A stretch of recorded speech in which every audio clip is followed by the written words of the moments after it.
Welcome back to Orange Hat Reviews. So, Friday night, I decided to watch Mulan. Now, if you want to know my full, and I do mean very full, review of this, because I'm only going to give you a brief summary of it, I am on Twitter. If you are on Twitter, you can find this. It is a 22 tweet chain, or a 22 tweet link chain, going over all of the errors. Well, not all. There are some. There's a huge part where I do gloss over. But for the most part, let me just give you the synopsis and then I'll get into it.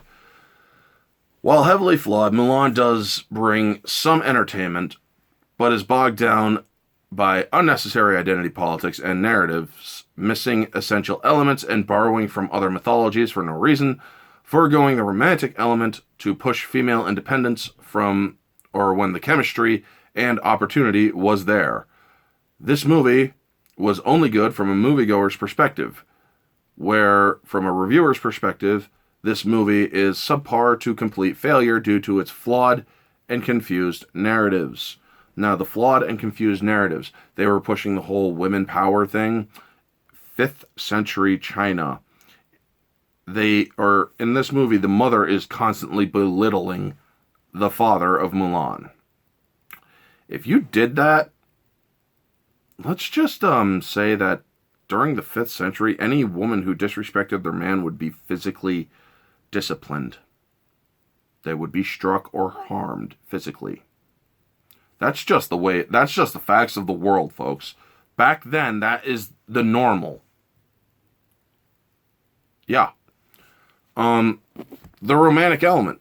She could have easily been with Hong Wei. They could have made that into something, but they never did. They wanted to push the female empowerment, which is more like female superiority. The whole chi thing. Why are you bringing in a chi element? I honestly didn't understand this. They called the Huns the Raurans, which, yes, there are historical Raurans, which actually were around the 5th century. The Phoenix thing that they did. The Chinese do have a creature that is similar, but also they don't like calling it a phoenix. A Chinese phoenix is what they would call it. It's called the Fen Huang. And the Fen Huang is a creature that in the movie, it's an emissary to Mulan's family and their ancestors. Mulan's family is commoners. They're not any royalty whatsoever, and this is why I bring that up. I actually looked up Fen Huang. It's an immortal bird whose rare appearance is said to be an omen foretelling harmony at the ascent to the throne of a new emperor. It is a royal mythical beast. Has nothing to do with commoners. But yes, somebody tried pointing it out, and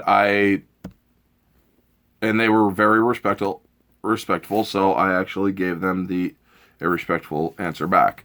Had nothing to do with real phoenixes, which were firebirds that burst into flame only to rise from their own ashes.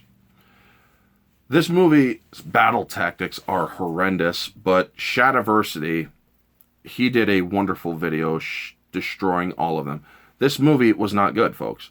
As entertaining as it is in some areas, it makes no sense in many more areas. If they really wanted an impactful movie, at least one of Mulan's small unit of friends should have died to bring in the realism of war. But that didn't happen. The ending is literally left open so they could try going for a sequel, I guess, even though this movie did kind of bomb.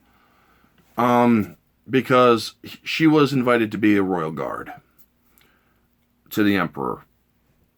It's a very prestigious thing. She never answers. She just gets a sword from the emperor with the 3 edicts: loyal, bravery, and truth, and a fourth virtue, which is devotion to family. So yeah, this movie is not good. It has confused narratives. It is missing the romantic element that should have been put in. I will say this, they put Ming-Na Wen in there for one brief scene. Ming-Na Wen was the original voice actor for Mulan in the cartoon. So yeah, good on them for that. Anyway, folks, that's going to be the review. This movie sucks. Objectively, I actually did give it a 6 out of 10, so it is a failure. Subjectively, a 7 out of 10. And moviegoer is 8 out of 10. So yes, this movie is not good. Anyway, folks, that will be the review. Thank you all for tuning in. Please feel free to like, comment, subscribe, share, all that jazz. Make sure to ring the bell for notifications so that you get notified whenever I post. Let me know down in the comment section what you think of this movie. Anyway, folks, this has been Orange Hat Reviews. Stay humble.